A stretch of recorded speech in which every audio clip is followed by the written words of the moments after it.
As if they don't have too much on their plate. The Kings of Combat Sports Podcast, neither way. They'll talk about the things they did that day. They'll analyze the work of Triple H. Rewind-A-SmackDown. Rewind-A-SmackDown. Rewind-A-SmackDown. Rewind-A-SmackDown. Rewind-A-SmackDown. Rewind-A-SmackDown. Rewind-A-SmackDown. Rewind-A-SmackDown. And hello and welcome everybody to this week's edition of Rewind-A-SmackDown. My name is Ting, back with my friend Neal Flanagan on a Friday. How you doing, Neal?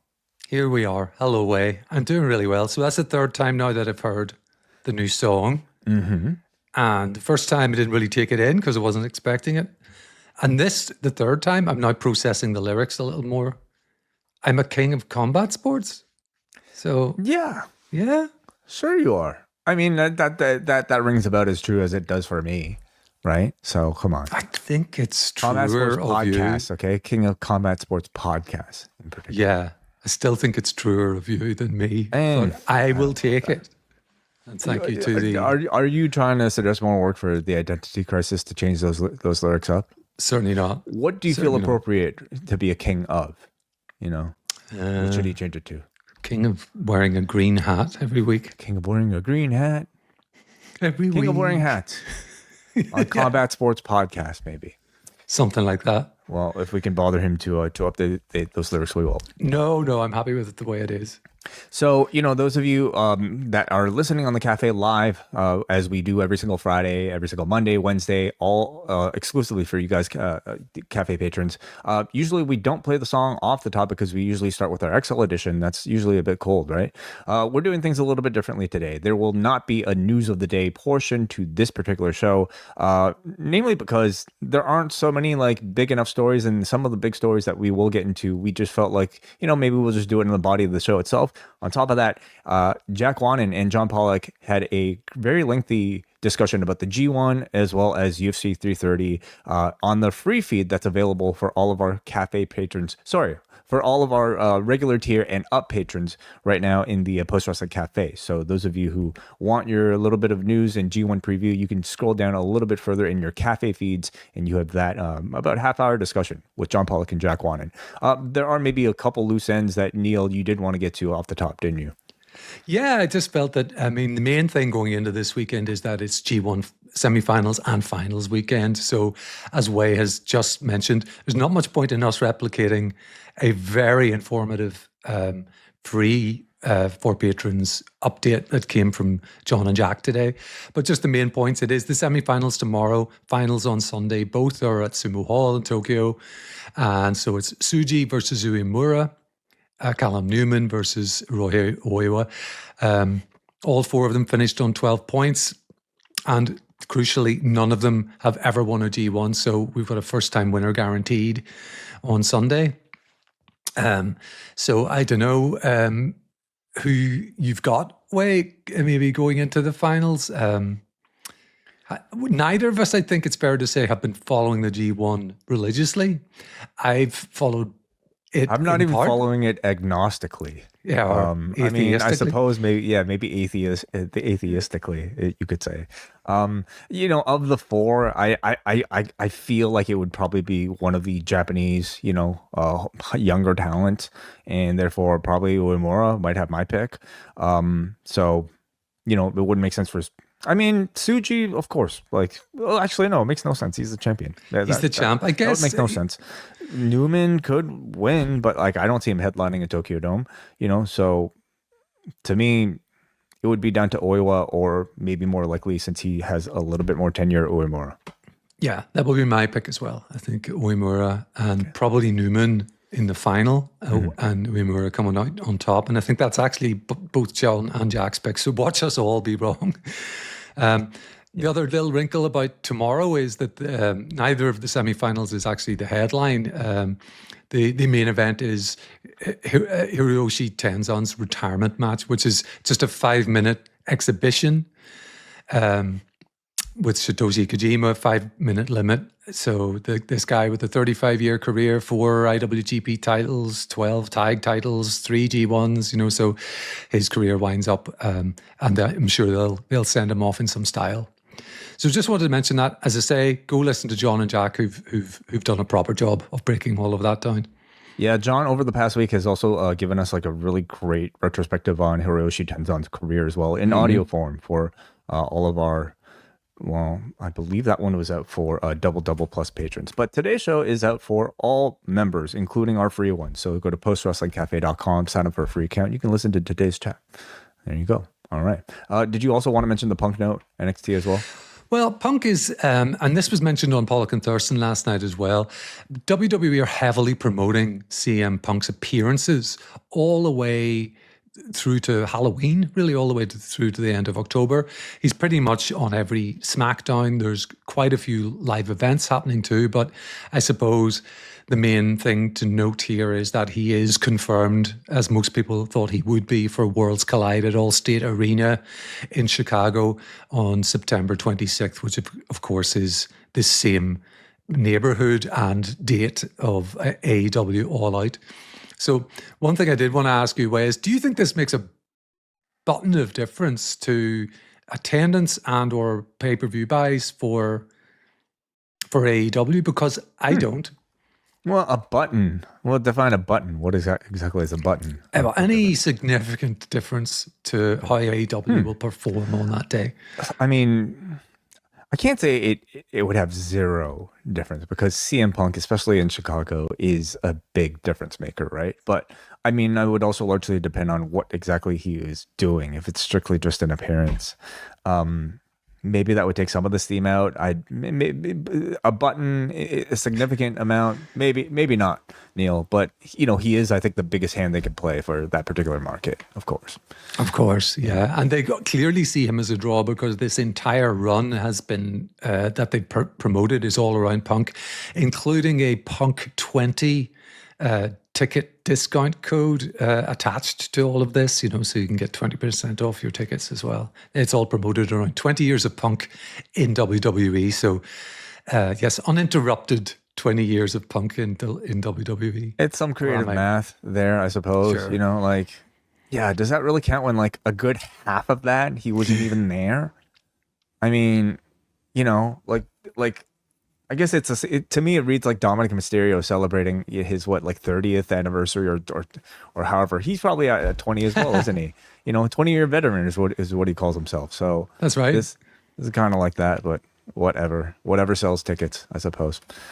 All right. So okay. So that's some of the news. Again, for more, go to John and Jack's discussion because we are here to talk about I would say a relatively big edition of WWE SmackDown. Wouldn't you say, Neal?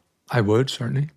Yeah, so we had 3 total matches on the show that were promoted ahead of time. We had a pretty full card. I want to say at the start of it, even this morning when I was putting together this little show description and all that. But we are in TD Garden at Boston, Massachusetts. I always have a tough time. Massachusetts. Tickets distributed according to WrestleTix 8,547. This is down significantly from the last time they were here in March for Raw at 12,674. What do you account for that?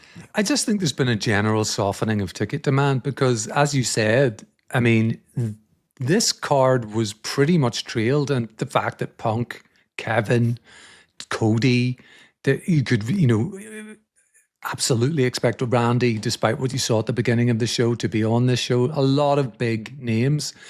So anyone on the fence about buying tickets, you would think would push the button, would click the mouse or whatever. I just feel like there's just a general, as I say, softening of demand. Yeah, and we're seeing that. It seems like it certainly. So we start things off here with Nick Aldis, who is in the ring to give us an update about Chelsea Green. He mentions the broken orbital bone that at this point, acknowledges that most of the audience may have already heard about it. And so Chelsea Green arrives. She comes out with a lot of bruising around her eye. And certainly, if you compare it to maybe her recent social media posts, this seems to have been, I would say, greatly exaggerated by makeup, unless the bruising is just legitimately that bad. But of course, you can't fault them for maybe, embellishing a little bit for the purpose of storytelling here. So she's coming out looking very somber and not her usual sort of I would say comedic self. they are, of course, like, coming out with her expecting to be stripped of the championship. Really, this kind of felt like her Sean Syracuse moment, having to acknowledge just losing a championship this way. Chelsea tells Aldis not to say it, but Aldis goes ahead. He says, I can't let you compete with that injury, and I have to have you relinquish the championship. Chelsea then delivers a very passionate speech. She says she knew this was too good to be true. Anytime something good happens to her, it's followed by something devastating. That's just my story, isn't it? She says, I'm just the comic relief. I'm the perfect opponent for somebody else. I'm never the QB1. I'm never the champ. And this, of course, encourages the fans to chant, you deserve it, that much more. And then Chelsea gets fired up. She talks about her sacrifices, missing funerals and weddings, putting herself into pies and into dumpsters, but she always told herself that it was worth it because this moment would eventually come.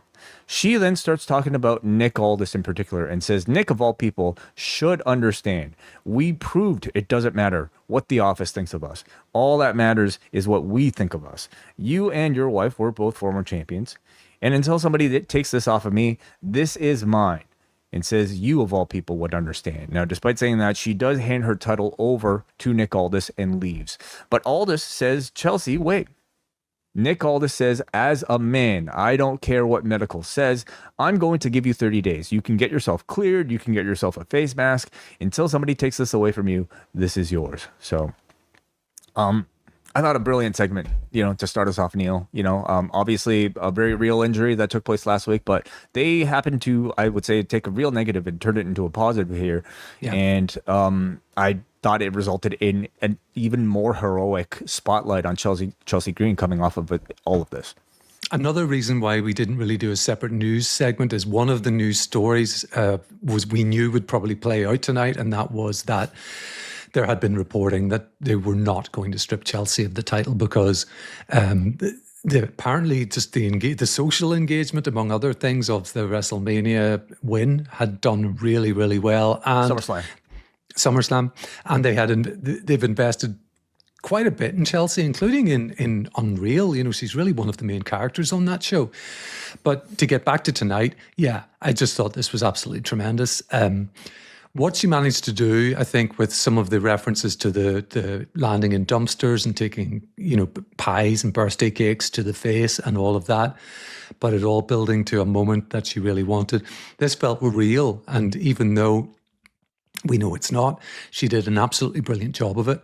And I think one of these things is, I'm used to sitting on a Friday night and, picking apart sometimes Chelsea's shortcomings in the ring, but I balance that by saying that the connection that she has with the audience is a rare thing, and it was really on display tonight. The crowd did not want to see her give up this title, and she, the way she played all of this, I just thought was masterful, and it made her come across as a real character, a real three-dimensional character, rather than, dare I say, some of the other very 2D sort of characterizations that we see on these shows. This was by far the most heroic, serious promo I think we've heard from Chelsea since she's been in the WWE, and playing off of the Unreal story and the Michael Hayes comments, of course. They've managed to really use all of that to further fuel her as a very sympathetic babyface.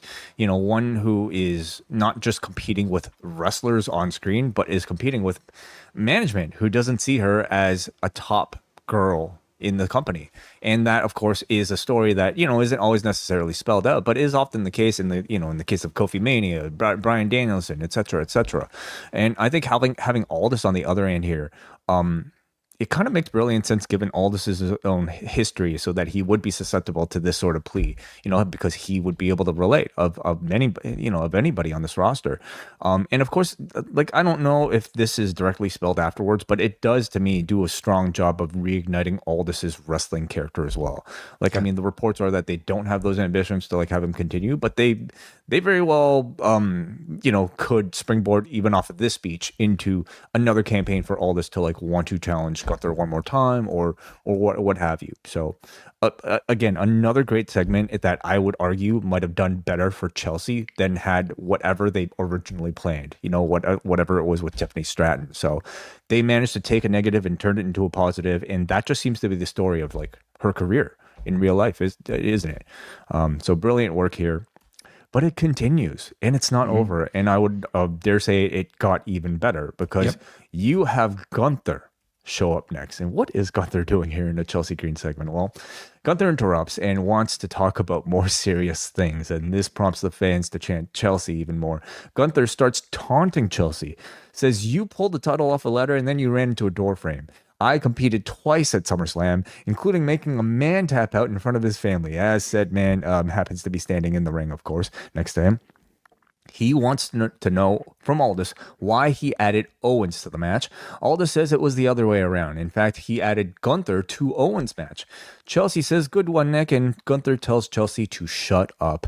Chelsea talks back at Gunther, says, "You can stroke your little male ego. I only see one champion in this ring, and that's me." And this prompts, after some back and forth, Matt Cardona to show up. He is full of fire here to come to the defense of his wife. Gunther says, "Look at that. A man running here straight from catering." He says he can call his girl every slur in the world, and there is nothing Matt Cardona will do to him. Gunther calls Cardona a dog listening to his owner, and Cardona then comes back into the ring, attacking Gunther, and we have a little match to start things off with SmackDown. Again, I thought it was a tremendous segment. I mean, again, having Chelsea stand tall to somebody in the women's division would be good, but you know what's better than that? Having her stand up to the biggest heel on the entire roster in Gunther, and as a way to just continue to make Chelsea feel like a main character out of all of this. I mean, absolutely wonderful. Yeah, and, I love and this. It gave Cardona a lot of life, in at least a lot more life than we've seen from him. This is, I believe, their first sort of like on-screen, like appearance together as a couple. I think so, yeah. So it just kind of establishes, and I would say further deepens both of their characters, Chelsea and Matt Cardona. At least for this little moment, gave Matt Cardona just a slight bit of heroism, to him. It helped all three of them, I feel. Like, as you said, most of all, probably Chelsea, because she actually feels like a worthy champion here, at least from a mentality point of view. She's standing up to Gunther, who is the biggest heel. This is his return, and he is being a total bastard here. He's calling her a dog listening to its owner, and that just makes Matt crack, which is the best use of Cardona that we've seen more or less since his return, I would say. Because he was in the Danhausen verse really for a while. And a few matches with Randy that were only ever going to go one way on his, when he first came back. So, I mean, if this was done on the fly, and I have to think it was sort of organized, certainly within the last few days, they did a brilliant job. And I feel like sometimes that's the way it goes, isn't it? When they're having to book under pressure, they get the best ideas and they just execute them. And I just thought this was a banger of an opening segment. I love the mixing of the men's and women's divisions too. I just really like it when you get that sort of crossover. And it felt organic. It felt kind of real. You were, I could lose myself in this. Knowing it's written and all of that. I didn't really care. By the end, I was kind of like, yeah. You know what? Like, Neal, there beyond, like, there's also just so much freshness to this that it's not just, as great as the CM Punk segment was, it's not just another Cody thing. It's not just another CM Punk thing. It's not just another Roman Reigns and Bloodline thing. It's a fresh cast of characters, at least with the Chelsea Green portion of all of this. And I would throw Nick Aldis as a very active, character in the storytelling as well. Support for this podcast comes from NordVPN. There is a lot of wrestling happening every week, and if you're a completist like we are at Post, then you probably know how expensive it can be juggling multiple streaming services just to keep up. In some parts of the world, things are set up pretty well. Regions where WWE lives on a single paid streaming service, others where AEW fans can get their weekly shows and pay-per-views bundled under one subscription. But when those fans travel abroad, they lose access to those fully featured versions of those services that they rely on at home. And that's where NordVPN comes in. No matter where you are, you can open the app on your phone, laptop, or Apple TV, connect to a server of your country's location, sign into your existing accounts, and keep up with your wrestling the way you do at home. John and I have been using Nord for over 3 years now, and it's become one of the most reliable, must-have tools in our wrestling consumption. It'll probably be for you as well. You can grab an exclusive NordVPN deal by going to our custom link, nordvpn.com/postwrestling. You'll get a big discount on any 2-year plan, plus 4 additional months on top. As always, it is completely risk-free with Nord's 30-day money-back guarantee. That's nordvpn.com/postwrestling. You can find all the information in the episode notes. Get your exclusive deal and let them know you found them through us. So we get our little match here, Gunther versus Matt Cardona here, and both men here are fighting in their jeans because neither of them expected to wrestle, which I thought was a nice little detail. So we get our little match, and listen, it's not much of a match here because Gunther just starts destroying Cardona with power bombs on the announce desk and on the apron. Chelsea is cheering her husband on. Gunther gets distracted arguing with Chelsea, leading to Cardona with a little comeback by low blow and then a Rough Rider. Gunther survives the pinfall attempt and then quickly puts an end to this with 2 power bombs and then a Boston Crab finish here in Boston to get the quick tap up for Matt Cardona. Now, of course, very sensible outcome. In no world should Matt Cardona even be like that at all competitive with somebody on the level of Gunther. But I am a little curious to see if there's any follow-up on Matt Cardona coming out of this because I don't know. I do think it really does.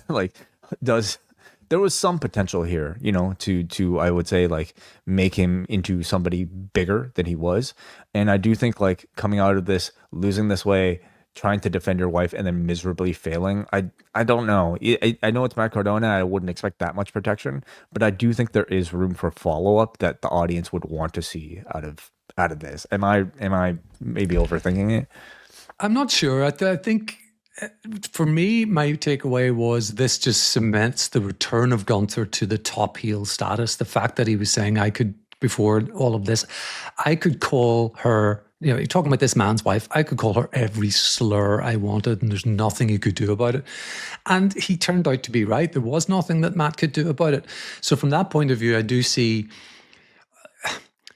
an opening for something, but you're not going to get Cardona beating Gunther, so I don't know what that something would be.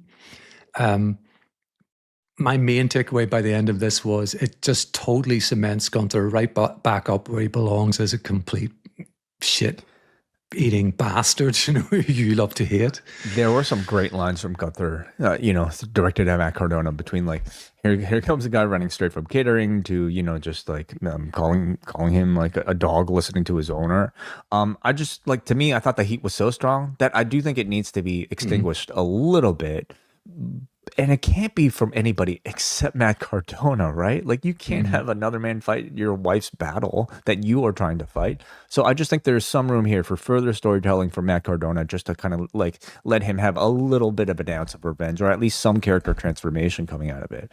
So we'll see. It certainly didn't come at the end of this show, but this was overall a very strong segment, and it doesn't end because we have Nia and Lash make their way out. Of course, Nia last week, she got screwed out of her title opportunity before SummerSlam, and has if you rewatch the segment, I mean, she was clearly supposed to attack Chelsea, but they told them to lay off, and instead she just held the championship up over her to signal that she is next in line. So she continues her story here. She says, Chelsea, you have a ticking clock, so why waste time? I want my title match after being screwed out of it. She says, I have a history of breaking faces around here. And this is when Tiffany Stratton comes out to save her friend. But instead, because of the 2-on-1, she gets beaten down. Chelsea stays out of it, of course, because she can't get physical. And, Tiffany Stratton has a title defense later tonight, so more on this later. But coming out of this, Neal, again, it really makes Chelsea Green feel like a main character on this show. I mean, in these 24 minutes of broadcast, you had a great promo from her. You had Gunther going after her. You had her husband being acknowledged on screen for the first time, or at least, seen together for the first time, trying to defend her.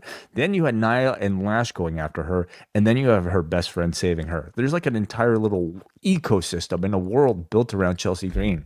that was, I think, on full display in this like 24 minutes. That's like 5 to 6 people here who have roles on the show revolving around Chelsea. So I really do love that freshness, and I overall really enjoyed it for the spotlight it gave Chelsea. Yeah, and we know that, the prognosis is probably that she'll be good to go in about 30 days. And 30 days is no time in professional wrestling that doesn't have an off season. But in that time, she can be the women's world champion. I think notable too is, although she was keyed as interim, they have dropped that term in any real usage. She was introduced as the WWE Women's Champion. Nia says, "I want the WWE Women's Championship." There's no use of the word interim. I think we're meant to kind of forget about that for the time being. Probably just to make Rhea's return much more impactful when that happens.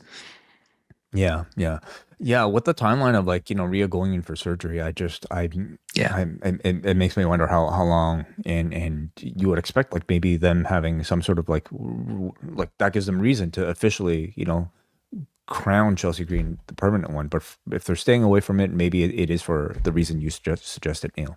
So that's the Chelsea Green portion of the show. Then we go to the back with Charlexa here. This is their reunion, and Charlotte, of course, says, "Blister, I've missed you." Alexa is proud of how nice Charlotte was to Tatum Paxley, who shows them her closet, and she's got all her seance stuff, and she's built a shrine to Charlotte. And so the dynamic now between Charlotte and Alexa is that they are on the same page. They are friends, but now they kind of have to pretend that they are cool with this new weirdo that they've inserted into their group. I don't know, Neal. I didn't like it. I still have my doubts about how maybe Tatum will really change these, but man, I don't know if I'm gonna like these any more than Charlotte and Alexa over the past year. From the highs of that opening segment or segments that all tied into one another, this felt like a bit of a downer to me, because last week you and I watched this and we thought Tatum's introduction was great, that there may have been a bit of a change to the Bliss character as she came out with Lily and the lights went out. It was kind of okay. She's not going full, Wyatt family, but are we getting a little bit of a change here? And how is Charlotte going to adjust? Let's hope that we've got an end to the sort of this goofy friend couple. And here they are this week, right back to their usual characters, with the, doing the little heart symbols to each other and all of that kind of stuff. And Tatum's just this sort of kooky, weirdo who's saying, "Hey, look at our," I'm laughing as I say it, but it says, "Look at our new locker room," and it's cupboard, it's a closet with some posters of Charlotte in it. So I had expected something and wanted maybe more to the point, something a little more of a change in direction. I get something a little bit more mature, maybe just a little bit more sophisticated, so we can actually buy into some of it. But again, let's give it a chance. It's just the beginning, we shall see.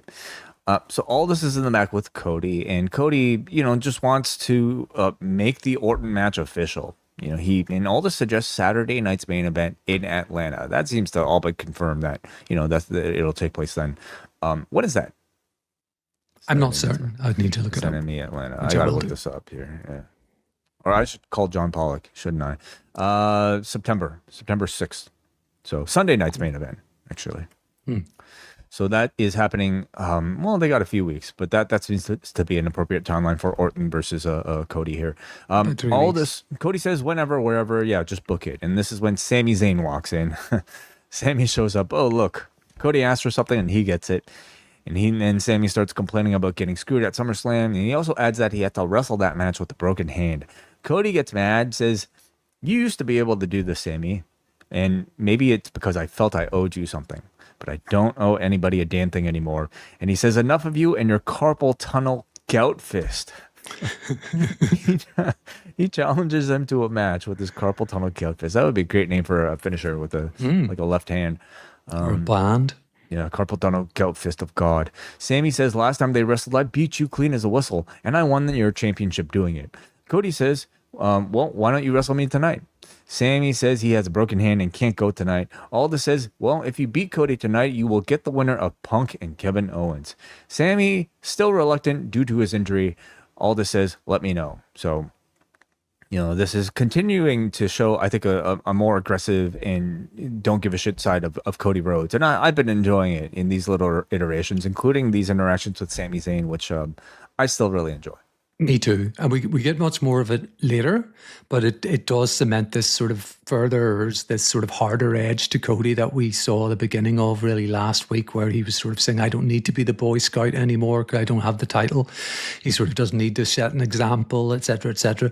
So this time he's not just shouting enough at Sammy and tolerating it. He's saying, look, he wants to beat him up. And I enjoy Sammy as ever because he's really good at this character. And again, as usual, amongst all of the whining, there's a kernel of truth in Sammy's complaints. He did have to defend the title after 9 days, which is not usual. He did have a 4-way sprung on him when he was expecting a singles match at SummerSlam. So from his character's point of view, yeah, he's been somewhat hard done by Nick Aldis. So we go to our next match here. It's Baron Corbin versus Carmelo Hayes for the United States Championship. This is Melo, of course, in his hometown of Boston. Melo in his comeback does a big frog splash, and Wade lets us know that he did this as a tribute to Eddie, who he watched in a match with Ray in this building in 2004. And Wade says it was a match that inspired him to become a professional wrestler. He delivers 2 first 48s. Melo goes for nothing but net, but Corbin sends him to the floor. Back in the ring, Corbin delivers the end of days for a relatively, actually entirely clean win here. I was expecting maybe Melo to get a little bit more protection here in his hometown, but this was very straightforward and really does not leave much room for Melo to have an excuse in the end. But what did you think about the match, Neal? The match itself, I have to say, as much as I have questioned the return of Baron Corbin and the real utility of that, the match itself was very solid. A clash of somewhat of styles. You've got a smaller, much more athletic, high flyer against a much more grounded sort of, and the size difference between the two is very pronounced. You see that right from the bell in the beginning, but it kind of worked, and if you can buy into Corbin, good luck to you. And they're solidifying him as this champion for Trick later on. And that's, I suppose, what I would have expected to happen. Like you, I thought Carmelo would have gotten a bit more. He did get some decent offense in here, but no protection whatsoever in the finish. No protection, nor I would say really any sort of like spotlight or focus or assurance that he'd be involved in this title picture again, because immediately right afterwards, Trick Williams comes out with this rotating platform, and he's spinning around and around, and this is all a distraction for Little Yachty to come back with the Trick stick. He tries to hit Corbin. Corbin no-sells the stick, but it's enough to distract him for a trick shot as Corbin is sent flying or leaving the arena afterwards, as we get our pretty evident rematch that seems to be built for one of the shows that are coming up. Yeah, we spoke last week because Yachty wasn't there. Almost, I think both of us, certainly I, in the hope that maybe Yachty would be away for a little longer than this, because Trick as a babyface, I think, works better without him. So I was somewhat disappointed. I've got a little bit of Lil Yachty fatigue. Because he's so heelish, and in a straight sort of heel versus babyface battle that we're sort of expecting here, I think he's kind of surplus to requirements. Trick doesn't need him, and when he wasn't around last week, I thought Trick was better off for that. I do wonder if they are just bringing him back right now to be able to tell that breakup story. But I mean, tonight certainly there were no teases of that. Like he straight up, like, the play worked with Yachty distracting and Trick delivering the trick shot. So maybe they're just strictly keeping them together. We shall see. In the back, Chelsea asked Tiffany if she's okay to compete tonight after getting beaten up by Lash and Nia. Stratton looks hurt but says she'll be fine. So I would say even in a segment like this, Chelsea very notably was a much more serious version of herself, even in a brief interaction. Usually, even in a segment like this, she'd be kind of like more loud, more obnoxious, more comic relief. Here, It was much more reserved and I would say mature, and therefore feels a lot more like, they're going serious now with Chelsea Green. And our big segment of the show. Kevin Owens and CM Punk having their final confrontation ahead of their championship match next week on SmackDown in Toronto. Crowd, I would say, is really hard for them both. Owens says he noticed Punk call him a fat slop off mic last week on his way walking up the ramp. And Owens to that says he's not surprised because he talks about their story starting 20 years ago when they used to wrestle for the same indie fed. And at that point, Punk was the top guy while Owens was just somebody making a name for himself. On that night, Punk berated and insulted and screamed at Owens in a locker room full of his peers. But Owens says it's not only that that's been bothering him for 20 years, it's the person you've been for the past 20 years. He talks about he says it's the things you've said, it's the things you've done, and it's the way you've treated good friends of mine. Punk comes up and says, which ones? I think you have to be a bit more specific. I'm pretty sure all your friends hate me. Owen says, I'm not just talking about 3 of them, but every friend I have in this industry hates you. Punk says, to be hated by losers is the price I pay for not being one of them. Owen says a lot of people in the back look up to you. You've made amends with most, but the only guy who still doesn't like you is me, and I will never like you because everything you do and say is performative. Punk starts, kind of like staring away. So Owens walks right up to him and screams at him to look at him when he's talking. He says, you're a phony. You came back here because you had no choice. You screwed things up everywhere you've gone. Then he backs up because he calls Punk's breath a little bit rough. Owens says while Punk was gone, he did pretty well for himself. 12 years, main eventing, winning the titles, becoming the Universal Champ. He says, I even main evented WrestleMania against Stone Cold Steve Austin, something you'll never be able to get to do. Punk says, congrats. I was happy for you then, and I'm happy for you now, but would you have been picked for that spot if I was still here? Owen says, tell me why you don't think I would have gotten those chances. It's the same thing you thought of me 20 years ago, isn't it? What am I? Just some fat indie slob, a fan on the wrong side of the guardrail? Punk says, is that what I think of you, or is that what you think of yourself? I got a locker room of guys who want to be champ. I'm calling out Obafemi, but instead I get endometriosis. Which I thought was quite funny. Quite a lot. Owens jumps in, talks over Punk a bit, showing that this probably is a bit more of an organic and at least somewhat unscripted interaction. Punk sees a lot of things in Owens. He says, you speak 2 languages, so you're probably smarter than me, but you also avoid the work and you don't try to be 1% better every day. I see wasted potential. I see a tough guy, but he's a bum. And of course, these must be familiar words to some because, it's the language that I believe it's Bryan Danielson that specifically used for Eddie Kingston. But I feel their story is somewhat like I'm trying to think back to the Punk Eddie Kingston feud and maybe it being a little bit similar in vibe. Punk says, I'm not a shapeshifter. I have evolved and adapted. If you've done half the work, maybe you could have avoided that Goldberg spear that ended your last title reign. Owen says, what I see when I look at you, Phil, and keeps calling him Phil, I am convinced that you hate who you are when you look in the mirror. I don't. I love who I am, and I've always been the same guy, the same fat indie loser you screamed at 20 years ago, the same indie loser who's here right now facing you for that title next week. Being like you might not have helped at all because you couldn't have avoided that Roman Reigns spear at WrestleMania. Punk says, I look at you and I see myself from 20 years ago as somebody who thinks they're the smartest guy in the room.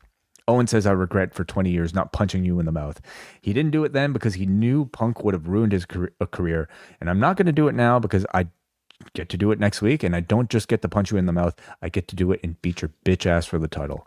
Punk says, if you want to wait 7 days, that's fine. Because even if you didn't look up to me back then, that's exactly what you're going to do next week when I put your fat ass to sleep. And I apologize for making the recap a little bit maybe too comprehensive, but I thought every single bit of this was worth jotting down and repeating because it was marvelous. This was absolutely golden, and it deserved the full recap treatment, which you did a great job with. And if you want to check out anything from SmackDown at all, I would say the opening segment, certainly, and this was absolutely golden. It was brilliant. They clearly had some beats that they wanted. I think that the two lines about avoiding the spears, the Reigns spear and the Goldberg spear, that felt very okay. We're going to touch on that, but there was just so much of the sort of rough. No, you didn't. And speaking over one another. When Punk said he was happy for him main eventing with, getting his match with Steve Austin. Kevin slips in a no, you weren't, and so there's just enough of the sort of rough edges of talking over one another and little responses and ad-libbing here that made this feel incredibly authentic. And I think by the end of it, the crowd are kind of slightly conflicted, which is no bad thing. KO's case here is he has never changed. He's authentic. He's true to himself. He's never changed. He doesn't, and Phil, he thinks, is, just makes a disaster wherever he goes, makes enemies needlessly, is arrogant, is performative and all of that. And that plays into an awful lot of the wrestling fans' perception of Phil Brooks, which is why the use of Phil here, sort of helps along the way as well. But just the delivery, the believability of it all. They probably shook hands and had a little hug afterwards about how great it was backstage, but I don't even think about that because the performance here was just wonderful. Really, really good. I think I would say exceeding our expectations of what this feud was going to be on paper. Like Owens in particular, I thought delivered the type of promo you can realistically buy that he's been working on for the better part of 20 years. As he kind of alluded to. Whether or not that's the case, we don't know, but you could buy it because it felt like it was so genuine. It felt like there was so much pent up actual frustration stemming off of this alluded to interaction that I feel like has sort of been a part of wrestling lore, for a long time, but they just kind of you even if you don't know about it, kind of enough through this promo. Punk at one time 20 years ago called him a fat slob who belongs on the other side of the guardrail and doesn't belong here, right? So he's been holding back this sort of he's held this for a long, long time. And I thought they alluded to enough other sort of happenings in their world that furthered the fuel as well. Of course, referring to All Brawl Out and his interactions with 3 specific friends of his. Yes. I thought was a nice little addition to it that didn't necessarily dive so deep into all of that. Just mentioned it enough. By the end of this, I felt like Punk was put into a bit of, he has the tougher job here, trying to maintain some babyface appeal as now at this point, well, the guy in the company, the hand-picked guy, the guy who has, I would say, been given the opportunities that maybe others have not. He's in the position of power. He's the favorite. He's not the underdog. Whereas Owens, I think, is able to feel a lot more like the sympathetic working man. And therefore, I think, to me, it comes out of this feeling like the bigger babyface. And certainly next week, that will, they won't even have to work, for Owens to be cheered. I'm very curious to see what the reaction to Punk will be next week. He's a star. He's a star everywhere he goes. And I think Toronto responds really well to stars. So Punk will be cheered. But in the body of the match, provided we get a lengthy match, enough of a substantial match, I'm curious to know how much they're able to sway crowd favor towards Kevin Owens. So, man, this has me hyped. This has me hyped as much, if not more, than I think a lot of the bigger matches they built to this year. Absolutely. In 2 weeks, they have managed to build one of the hottest feuds of the year that I can think of. And like you alluded to, it struck me too. I think they took some inspiration, perhaps, on some level, from the Punk and Eddie Kingston build, which was only a 1 week thing, just that ended up in the pull apart, which was the name calling one, but it was absolutely tremendous. This was slightly more WWE than that, but it was great. And yeah, I think, as I say, in 2 weeks, they've managed to build this into the thing I've been most interested in, probably in this product all year. The fact that it's only been a 2 week build, in this case, I think what works to their benefit. If this was a full on WrestleMania stretch, and they would have to fill so much more airtime, and I think they'd probably peak a little too early, and then would have to come up with ways to like just kind of drag it out.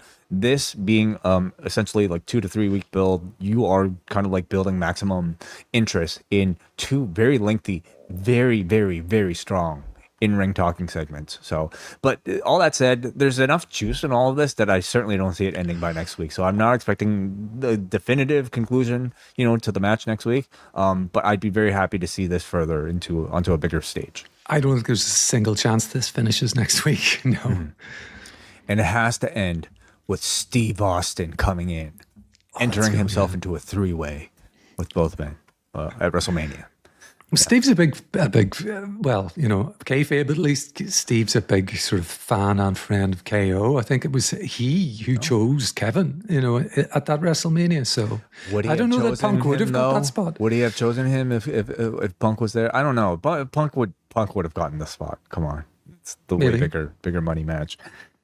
Anyway, great verbal sparring match between 2 masters, 2 of the best promo guys of the entire generation. Go and watch this if you haven't.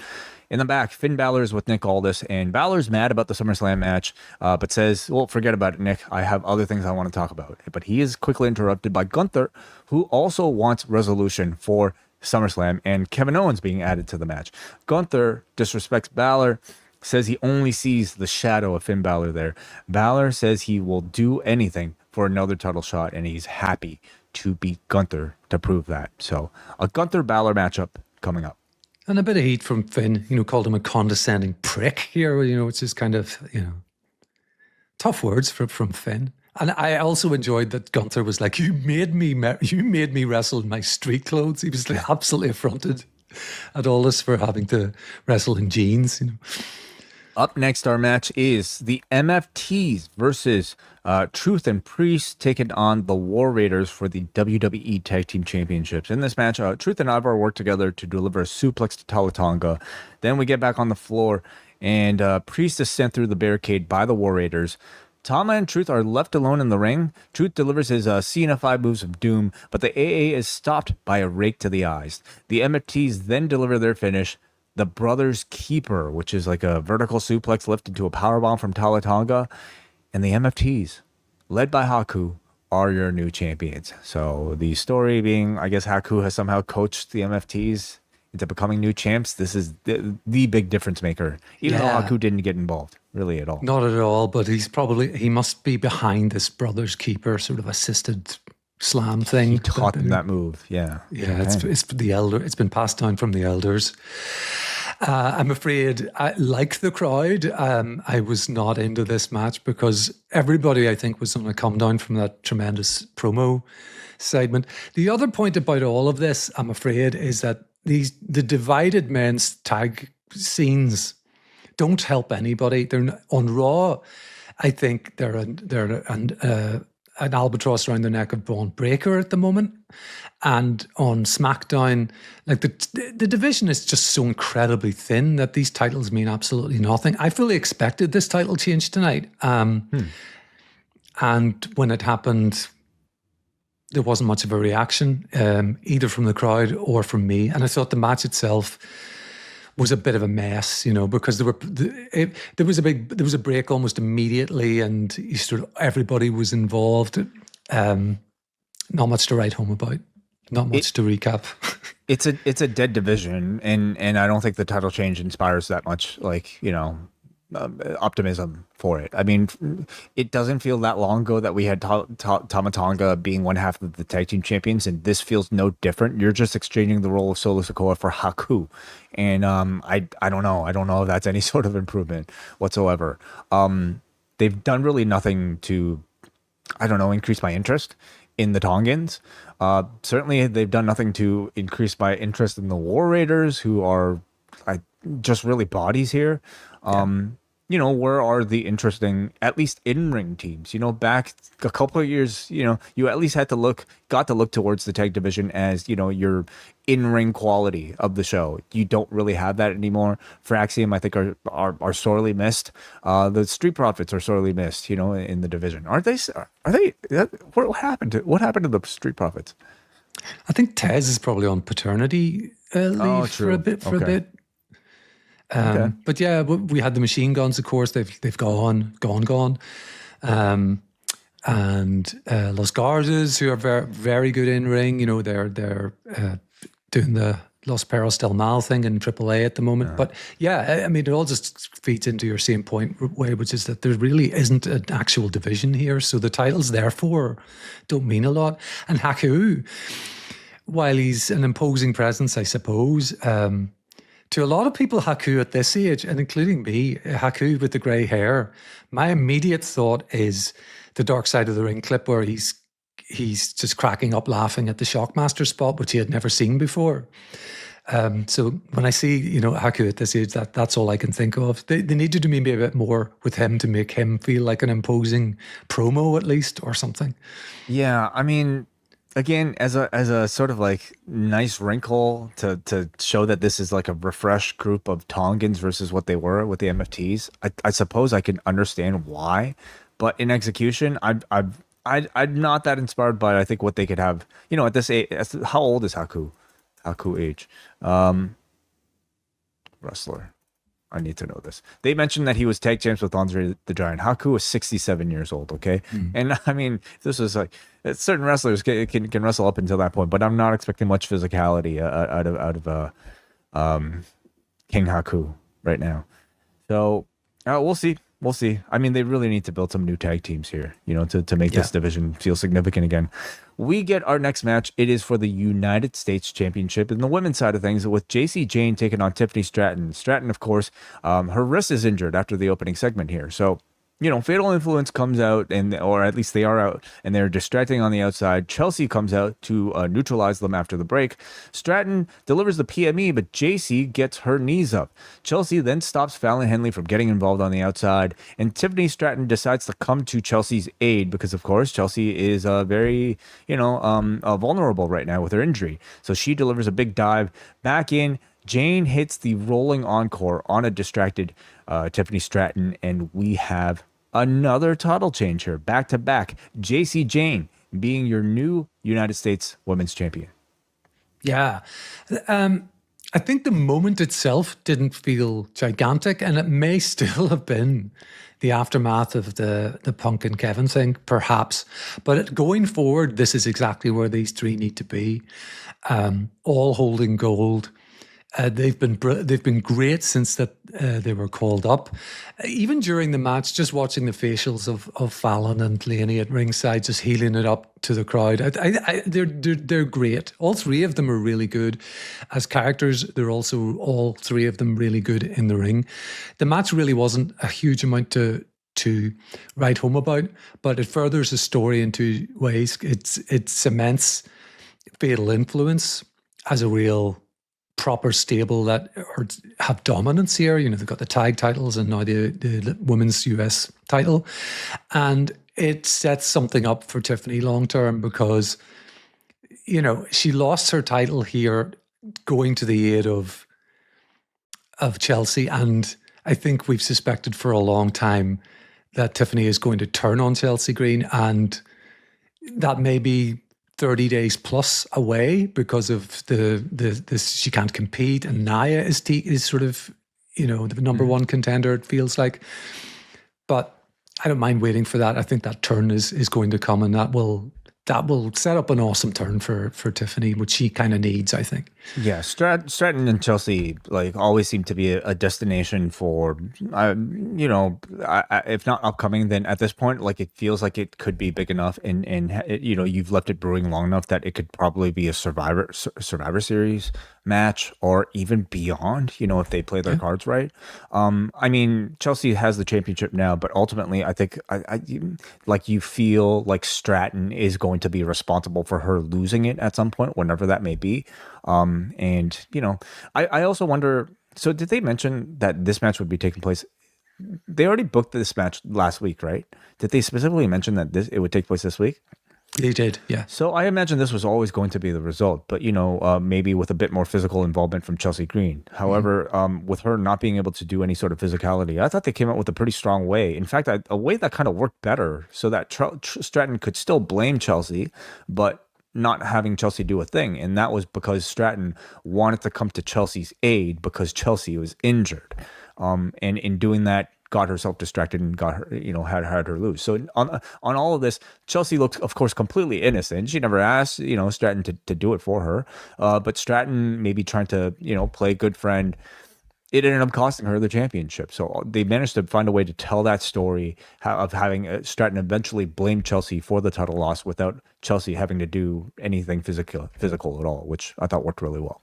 Yeah, they've got a long time to get there, so there could be a rematch where something similar happens, right. And that will feel a bit of a retread when they do it. But I think one of the things about SmackDown at the moment is that as much as we bemoaned the 3-hour era, and we fully expect that to be back in January, they're actually having to pack this show. I mean, we didn't get anything about Shinsuke this week, and Hiromu, for example. Ricky Starks is missing in action. There are people on the roster for this show who we haven't seen in a long time, so they're having to pack quite a bit in. Yeah, as we say that, I am like scrolling the SmackDown page, and there happens to be a lot of exclusives that either for some reason were always destined to be exclusives or simply did not make the cut because of time or whatever reason. They include appearances from Julia and Blake Monroe, who are still building their feud off TV at this point. We've also got The Miz insulting an injured Matt Cardona, so maybe that seems to be Matt Cardona's follow-up, more programming with The Miz and Kit Wilson, who have somehow escaped Danhausen's lair. What happened there? We must have missed another exclusive here, Neal, where they told that story. And also Fraxium, were you wondering where they were? They are insulting, or Ricky Saint insults Fraxium. So it's just a bunch of losers calling each other who's the bigger loser. So if you wanted your weekly update on the catering department, there they are. So then we got our main event. It is Cody Rhodes versus Sami Zayn with like 5 minutes left on this broadcast. Like, seriously, it's like what, 8 minutes left? Cody does his entrance. We go to a commercial break, so we come back. Yeah. Sammy's entering with like 5 minutes to go. So something was up. And in fact, the match never starts. Instead, Randy Orton comes out and he's attacking Cody from behind, draping DDT. He goes for the RKO, but Cody stops that. Instead, they brawl through the crowd on the outside. Orton is eventually about to kill Cody with the chair delivered to Cody, who is sitting on top of like the inside of the steps. And Cody manages to save himself with a low blow. He takes the steel chair and he's about to go for the kill shot, but Cody is pulled away by security at the last second. And that is how we end our show. Again, showing maybe Cody willing to go to that dark place, hitting somebody with a chair whose head is conveniently tucked inside the safe confines of the inside of a steel steps. So that is the brawl that ends the show. In wrestling logic, it's even more devastating to hit someone with a chair while they're in the indent of the louder the sound, stairs. The louder the sound, the more it must hurt, right? Yeah, I think this did do another good job of adding this edge to Cody. We've now got a Cody who, in the past, would not have hit this kill shot. Would have hesitated, perhaps, like he did with the opportunities to hit someone with a belt or whatever in the past. Here, he was going to do it, but the officials, who were powerless for Randy, somehow managed to wrest the chair away from Cody. So, yeah, we're getting a more ruthless Cody who was certainly teeing up to hit Randy right in the head with this chair. I wish they would maybe just I don't know. This still felt like such a wrestling angle to me. Like, I wish they would just kind of go full on, and Cody should just bring out a knife. He's be like you want to see? I'm not QB1 anymore. I can stab you. A flick knife, yeah. Yeah, you should just go that far. He's got. I think he's probably alluded to some sort of weapons collection. He should bring Pharaoh out and let Pharaoh maul Randy Orton. Yeah, or let's just go for the Iron Glock. Yeah, back to that. Harken back to that. Although, of course, that as we know, as post-wrestling loyalists will know, that quote has been surpassed. Yes, not a dick dancer. Oh, I was about to play it here with John's soundboard, but I'm not as quick as that man. But your thoughts on tonight's edition of WWE SmackDown? This was a really excellent episode of SmackDown. The opening segment and the second segment and the third, the way they all blended in together were awesome. Like I said, I really loved the way they mixed together the men's and women's division. What they did to cement, as you said so eloquently yourself, Chelsea as a credible women's champion who's got this entire little universe orbiting around her. They did really, really well. And then, of course, the real main event of this was not anything that happened in the confines of a match. It was the promo with Phil Brooks and Kevin Steen. Phil Brooks and Kevin Steen. Yes. Shooting on each other. Yeah. I totally agree. Like between, I think the great work they've done with Chelsea Green coming off of what should have been for most, like a story that should have ended because of that injury. I'm so impressed by this segment between CM Punk. It's gonna be hard not to call him Phil Brooks, but CM Punk and Kevin Owens I thought was like WrestleMania level good. In fact, I would say stronger than many of the main events that they were building to at WrestleMania. Between that, I mean, Cody and Orton, I thought was just kind of like a bit of a missable, a week for the two of them. But you also had two title changes. I don't think the wrestling on the show was necessarily all that standout whatsoever, but you did have significance in development if you want to maybe just watch a show for that reason. So, and then it all leads to Toronto next week. Yeah. You gonna come by, Neal? I wish I could. I've got other travel plans coming up soon, so. Okay. Well, TBA. Will you be here next week? You know what? Like, it's really tough. I can't even start these until at least 8:30 or 9. But just because of putting the kids to sleep. So there's no chance of me being able to make it before that. So likely not. But I'm sure some in our post wrestling family may. Yeah. So we'll get the update on that. As we will get the update on a lot going on in the wrestling world. Of course, maybe for those who may have missed it, we don't just talk about new wrestling, of course. We talk about a lot of the things in the past, which John Pollock and I managed to do this week, talking about SummerSlam 1991 on the most recent edition of Rewind-A. Were you watching wrestling at this time, Neal? I was, yeah. This was pretty much when wrestling landed on Sky TV on this side of the Atlantic. So this is one of my earliest memories of a WWE pay-per-view. I remember seeing the wedding. And I remember even at that age, I'm a little older than you, Way, so I wasn't like an infant or anything like that. But thinking, this Gulf War stuff's a wee bit kind of near the knuckle, with the. I imagine you watching it at whatever age you were. You're probably exposed to a whole lot through this build here. You learned about politics. You learned about love. And you learned about jail, too. I learned about nuptials, I learned about napalm, and I learned what happens to Canadians when they're thrown in jail. Oh, boy. in American jails. You know what? I apologize on the world's behalf for... I couldn't help but laugh. And they wouldn't get away with it today, but the clip of the very camp voice talking about how much he loves the feel of leather. Oh boy, yes. As the Mountie is dragged off to prison.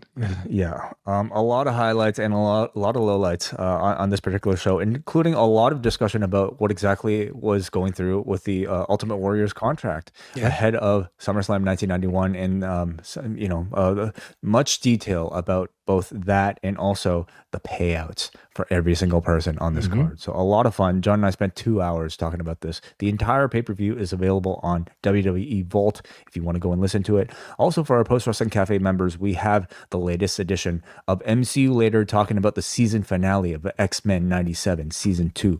That's out there, along with all the G1 coverage that we'll wrap up this weekend. John is back with Karen Peterson tomorrow talking about the semifinals.